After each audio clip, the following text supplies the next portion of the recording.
नमस्कार किसान भाइयों, कार्यक्रम कृषि दर्शन को लेकर हम एक बार फिर आ गए हैं। वैसे तो हम रोज़ ही आपसे बहुत सारी बातें करते हैं, लेकिन आज हम कार्यक्रम की शुरुआत करेंगे अपने दर्शकों के साथ। दर्शकों, जैसा कि हम देखते हैं कि सब्जी के ठेले पर आजकल बेमौसम में भी सभी प्रकार की सब्जियां हमें उपलब्ध हो जाती हैं। फूल गोभी से लेकर गिलकी तक सभी प्रकार की सब्जियां जब हम देखते हैं तो हमारे मन में कई प्रकार की शंकाएं आती हैं कि ये सारी सब्जियां हमें साल भर कैसे उपलब्ध हो जाती हैं। तो दर्शकों, इसका समाधान भी हमारे पास है। आजकल आपको मालूम है कि छायादार नेट के अनुसार सब्जियों के मौसम के वातावरण को अनुकूल कराकर ये सारी सब्जियां उपलब्ध हमें हो सकती हैं। पर ये कैसे, ये मैं भी सोच रही हूँ। ये बात इतनी आसानी से समझ आने वाली नहीं है, इसीलिए हमें ये देखना पड़ेगा। तो आइए इस विषय को हम विस्तार पूर्वक देखते हैं। अरे रुकिए रुकिए, तो अभी रुकिए, अभी समय हो चला है समाचार का। अभी हम देखते हैं खबरें खेती की और मंडी भाव।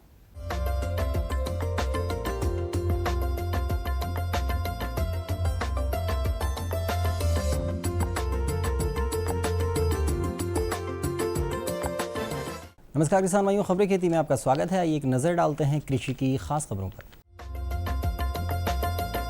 गेहूं एवं दलहन का समर्थन मूल्य बढ़ाने की सिफारिश, नारियल अनुसंधान के 100 साल पूरे, कृषि विश्वविद्यालय का योगदान, खरीफ फसलों का बीमा, बरसीम उत्पादन तकनीक। केंद्र सरकार को कृषि उपज के दाम तय करने के विषय पर सलाह देने वाली निकाय कृषि लागत एवं मूल्य आयोग ने रबी मौसम के लिए दलहन के न्यूनतम समर्थन मूल्य में 475 रुपये प्रति क्विंटल वृद्धि की सिफारिश की है।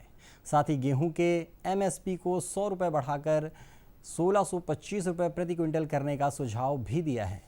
सरकार एमएसपी पर किसानों से उपज की खरीदारी करती है। कृषि लागत एवं मूल्य आयोग ने रबी सत्र 2016-17 के लिए गेहूं और अन्य फसलों के लिए न्यूनतम समर्थन मूल्य के प्रस्ताव कृषि मंत्रालय को सौंप दिए हैं।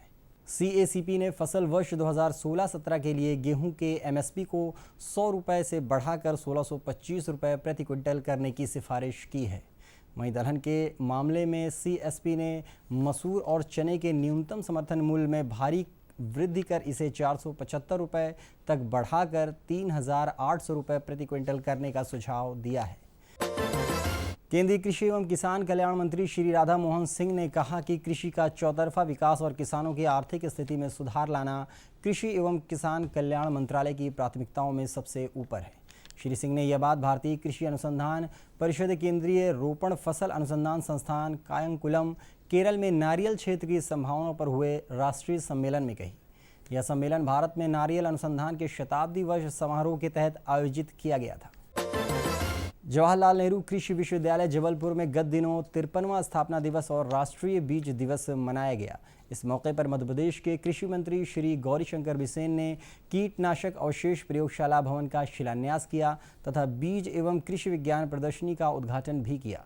साथ ही प्रक्षेत्र भ्रमण के दौरान उन्होंने धान एवं सोयाबीन की फसलों पर हो रहे अनुसंधान कार्यों का निरीक्षण भी किया। कार्यक्रम में श्री बिसेन ने कहा कि 53 वर्ष के लंबे सफर में विश्वविद्यालय ने 260 से अधिक फसलों की उन्नत किस्में विकसित कर देश के कृषि विकास में ऐतिहासिक योगदान दिया है। उन्होंने कहा कि कृषि विश्वविद्यालय कृषि में नवाचार करने के प्रति सजग है।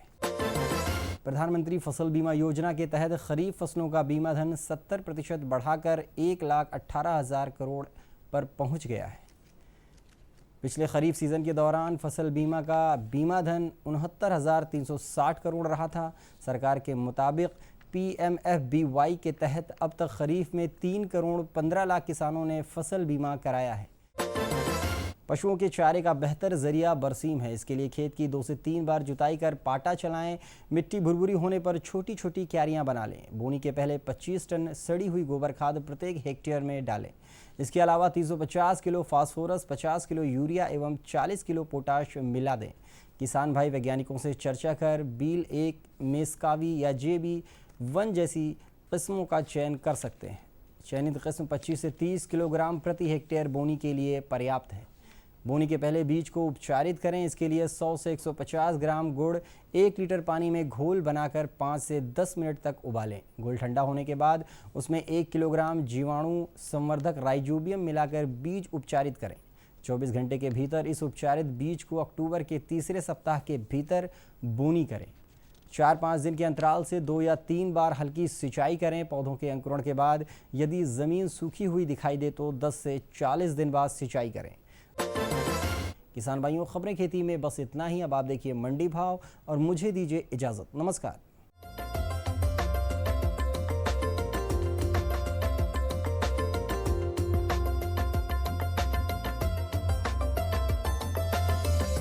धान के भाव विभिन्न मंडियों में इस प्रकार रहे। बालाघाट में न्यूनतम 1,641 रुपए, अधिकतम 1,653 रुपए। बिछिया में न्यूनतम 1,475 रुपए, अधिकतम भाव भी 1,475 रुपए रहा। डबरा में न्यूनतम 1,500 रुपए, अधिकतम 1,950 रुपए। जबलपुर में न्यूनतम 900 रुपए, अधिकतम 1,500 रुपए रहा। कपास के भाव मंडियों में इस प्रकार रहे। सिंधवा में न्यूनतम 3,850 रुपए, अधिकतम 5,000 रुपए। खरगोन में न्यूनतम 2,800 रुपए, अधिकतम 5,400 रुपए। बुरहानपुर में न्यूनतम 2,850 रुपए, अधिकतम 4,350 रुपए। बड़वानी में न्यूनतम 4,500 रुपए, अधिकतम 5,000 रुपए। सरसों के भाव मंडियों में इस प्रकार रहे। हरदा में न्यूनतम 3,400 रुपए, अधिकतम 3,600 रुपए। सतना में न्यूनतम 3,500 रुपए, अधिकतम 3,932 रुपए। मंदसौर में न्यूनतम 3,699 रुपए, अधिकतम 3,949 रुपए। छतरपुर में न्यूनतम 3,600 रुपए, अधिकतम 3,750 रुपए रहा।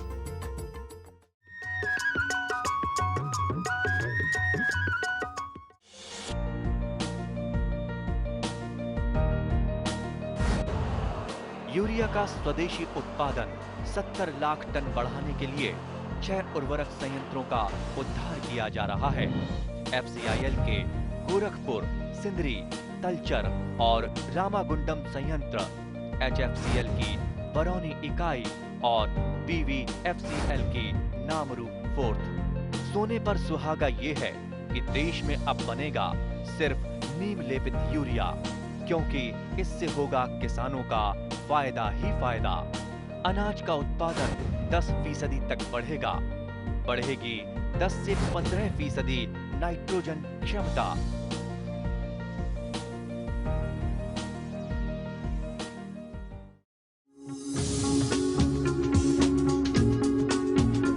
कश्मीर से केरल, अरुणाचल से गुजरात, कहानी जिंदगी की हो या खेती की हो बात, देश के हर रंग की बात राज्यों की। सोमवार से बुधवार शाम 5:20 पर डीडी किसान, बदलते भारत की शान।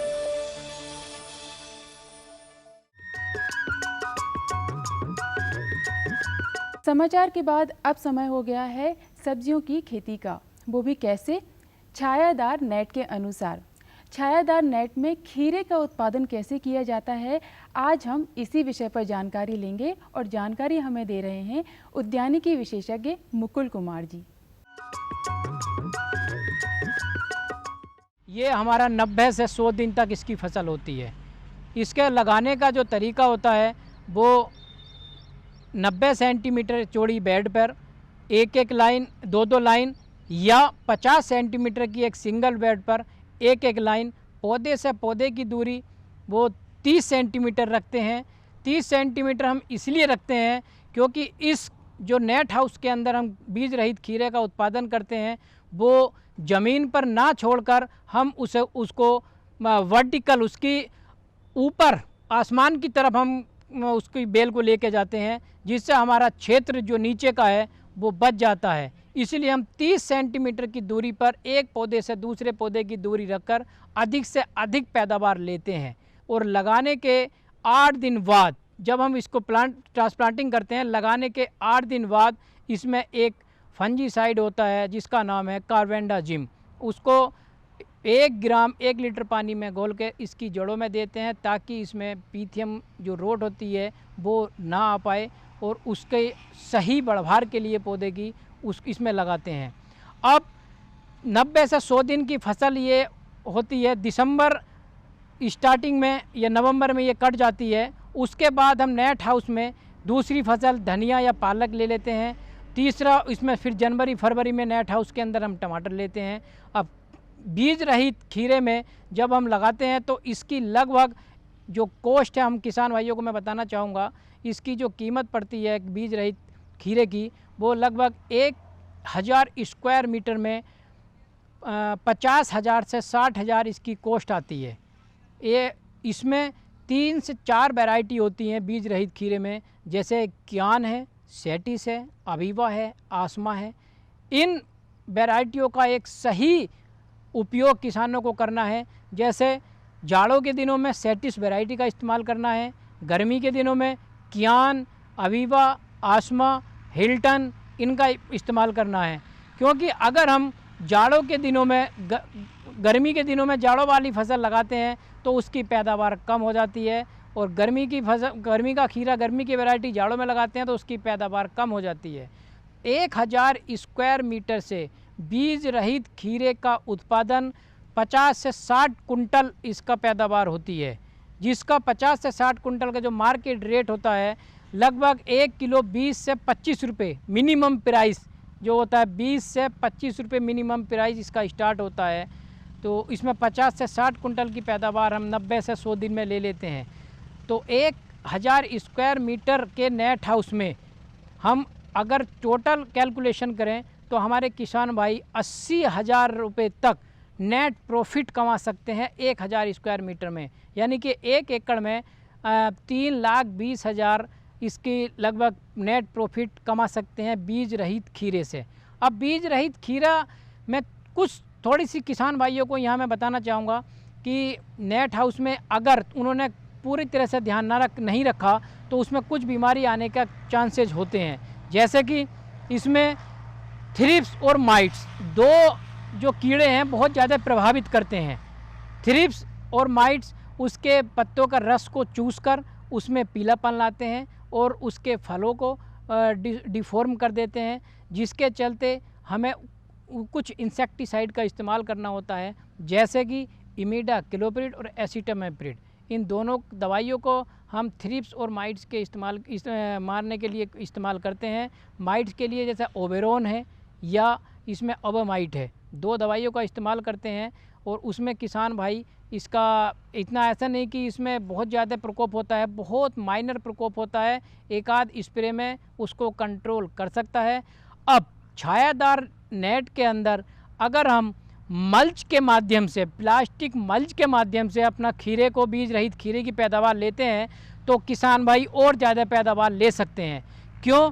क्योंकि ग्रीन हाउस में हमारा टेम्परेचर कंट्रोल रहता है, लेकिन छायादार नेट हाउस में टेम्परेचर कंट्रोल नहीं रहता। उस टेम्परेचर को कंट्रोल करने के लिए अगर हम प्लास्टिक मल्च का इस्तेमाल कर ले तो हमारे किसान भाई एक बहुत अच्छा मुनाफा ले सकते हैं प्लास्टिक मल्च के तहत। प्लास्टिक मल्च हमारे उस मिट्टी के सोयल के टेम्परेचर को बढ़ाएगा और उससे प्लांट की ग्रोथ थोड़ी सी बढ़ जाती है, जिससे उसका टाइम पीरियड भी बढ़ जाता है। अगर हमारे किसान भाई यहाँ मैं बताना चाहूँगा कि अगर फरवरी मार्च तक अपने बीज रहित खीरे की खेती लेना चाहते हैं तो उस टाइम पीरियड को प्लास्टिक मल्च के माध्यम से 2 महीने और एक्सटेंड कर सकते हैं, 2 महीने और बढ़ा सकते हैं, जिससे किसान भाई उसमें और ज़्यादा मुनाफा कमा सकते हैं। 50 कुंटल की जगह 60 से 70 कुंटल उसमें पैदावार ले सकते हैं।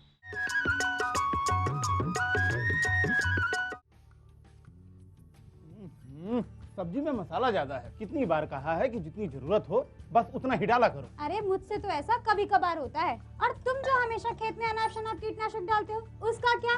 ठीक ही तो कह रही है बहू। देख, खेत में उतनी ही दवा डाल जितनी जरूरत हो। याद रखो कीटनाशक जहरीले होते हैं। डिब्बे पे लिखी सूचना के हिसाब से ही दवा डालनी चाहिए। पहले फेरोमोन ट्रैप, फ्लाइट ट्रैप, मित्र कीट, जैविक कीटनाशक आदि का इस्तेमाल करें। जरूरत पड़ने पर ही रासायनिक कीटनाशक का इस्तेमाल करें। छिड़काव सुबह या शाम दस्ताने, मास्क और पूरी आस्तीन वाले कपड़े पहनकर करें। हवा की दिशा में छिड़काव करते हुए पीछे जाएं। दवा के डिब्बे, छिड़काव यंत्र सुरक्षित जगह पर रखें। अब कुछ समझे क्या? हाँ समझ गया मेरी रानी, अब ना करो नादानी। इसने पिला दिया ना तुझे पानी।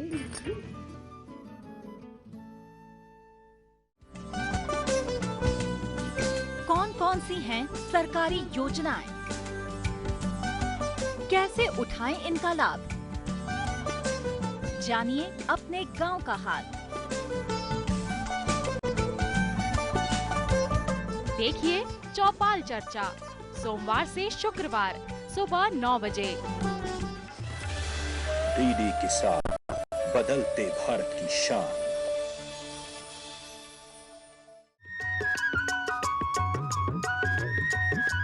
तो देखा दर्शकों, मुझे उम्मीद है कि ये सब देखकर आपकी शंकाओं का समाधान हो गया होगा। अब समय है सफल किसान से मिलने का। जो किसान सबसे अधिक जागरूक होगा, मेहनती होगा और समय के अनुसार अपने आप में परिवर्तन लाएगा, वही किसान होगा सफल। तो आइए ऐसे ही सफल किसान से हम मिलते हैं। और मैं उन्नत किस्म की बीज का उपयोग कर खेती करता हूँ ग्राम आकिया में। 31 एकड़ ज़मीन है और अभी इसी वर्ष मैंने प्याज लगाया था। प्याज लगाया और प्याज में अच्छा मिला, दाम ना होने के कारण भाव ना मिला, लेकिन मैंने प्याज का भंडारण किया और उसके लिए मैंने 12 बाई 30 कमरा है, उसके नीचे ईंट बिछाई, ईंट के ऊपर मैंने जाली लगवाई और गोल फैन पंखे लगवाए उस पर, और उसको मैंने बहुत ही अच्छी तरीके से ढंग से उसका भंडारण किया। आज भी प्याज मेरी नई जैसी रखी हुई है और मेरे मतलब उन्नत किस्म में ही मैं जैविक खेती भी करता हूँ। कुछ मैंने गेहूँ का जो नए वैरायटी है ली है, उसमें मैंने गेहूँ की नई वैरायटियों का भी उपयोग किया और किसानों को सलाह भी देता रहता हूँ कि अच्छे बीज बोएंगे तो उससे उत्पादन अच्छा होगा, इससे अपना जीवन निर्वाह सही हिसाब से होगा और लागत से अधिक पैसा भी अपने को मिलेगा। इसके बाद मैंने अभी सोयाबीन की कटाई की है। इसके बाद मैं उस पर ट्रैक्टर चला के उसको बखरना काम चालू करूँगा। इसके 15 दिन बाद पानी का, और इसके बाद में मैं नवंबर में गेहूँ की अच्छी वैरायटी फिर से लाऊँगा और सभी किसान भाइयों को बताऊँगा कि ये नई वैरायटियाँ लाने से उत्पादन अच्छा होता है। इसके ढंगी से आप खेती करोगे तो आपका मतलब उसमें फ़ायदा होगा। और गेहूं के समय अपन कटाते हैं तो उसमें निर्माई में आग न लगाना चाहिए, उसको अपन बचाए रखना है। उससे खाद का काम मिलता है। रोटोवेटर से अपन उसको मतलब निंदाई उसको वो बकार करवानी चाहिए रोटोवेटर से।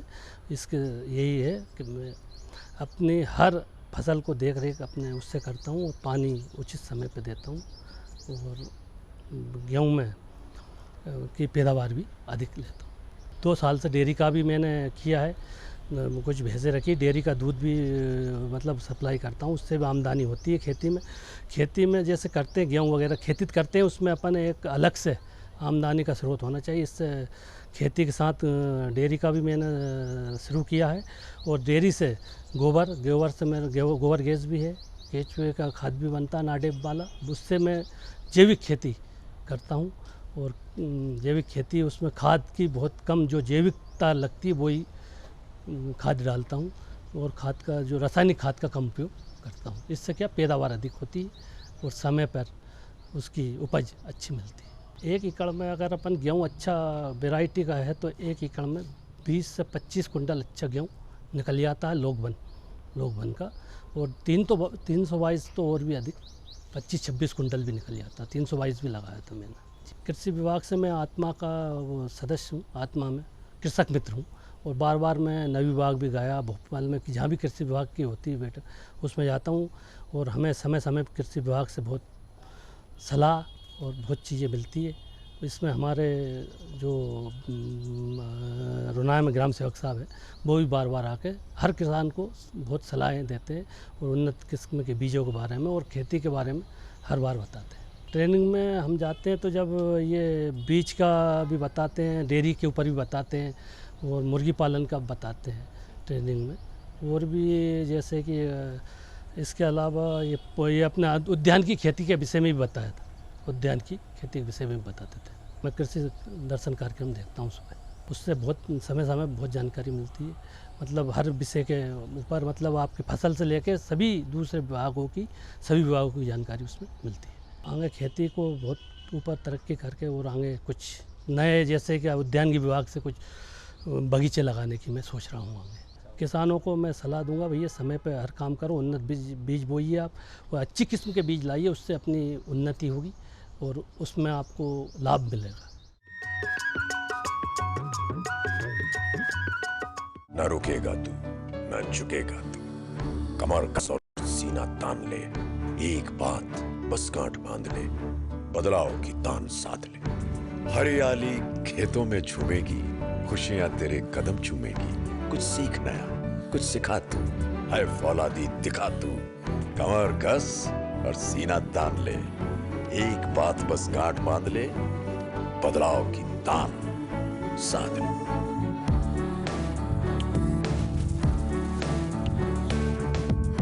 दूरदर्शन किसान, छेड़ो बातें बदलाव की। पशु नहीं अभिमान है, किसान भाई की शान है, आय का है माध्यम, परिवार का सम्मान है। पशुपालन पर आधारित विशेष प्रोग्राम हमारा पशुधन, गुरुवार और शुक्रवार शाम 5:30 पर। डीडी किसान, बदलते भारत की शान। मुद्दा एक, खरीफ की फसल का मतलब ही यह है कि भाई जो मानसून की बारिश होगी उसी पे ये फसल जो है आगे चलेगी। राय अनेक, फसलों का और प्रजातियों का चुनाव सही से करें। विषय विशेष पर होगी जमकर बात। कैसी भी परिस्थिति आएगी तो किसान डटा रहेगा, किसान डटा रहेगा तो देश के लिए अन्न पैदा होता रहेगा। देखिए विचार विमर्श शुक्रवार शाम 7:30 पर। डीडी किसान, बदलते भारत की शान।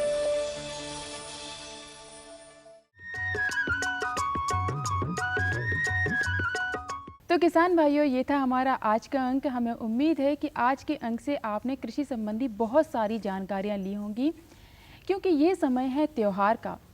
आज करवा चौथ है और आगे आएगी दिवाली, तो आप सभी को करवा चौथ की और दिवाली की ढेर सारी शुभकामनाएं। किसान भाइयों, अगले अंक में कुछ और कृषि संबंधी जानकारियों के साथ हम फिर हाजिर होंगे, लेकिन उसके पहले आपसे एक अनुरोध है, आप हमें पत्र लिखना ना भूलें। पत्र लिखने के लिए आप हमारा पता नोट कर लीजिए। हमारा पता है कार्यक्रम कृषि दर्शन द्वारा निदेशक, कमरा नंबर 4, दूरदर्शन केंद्र, शामला हिल्स, भोपाल, पिन 462013। तो किसान भाइयों, अगले अंक में हम फिर मिलेंगे कुछ और कृषि संबंधी जानकारियों के साथ। तब तक के लिए मुझे आज्ञा दीजिए। नमस्कार।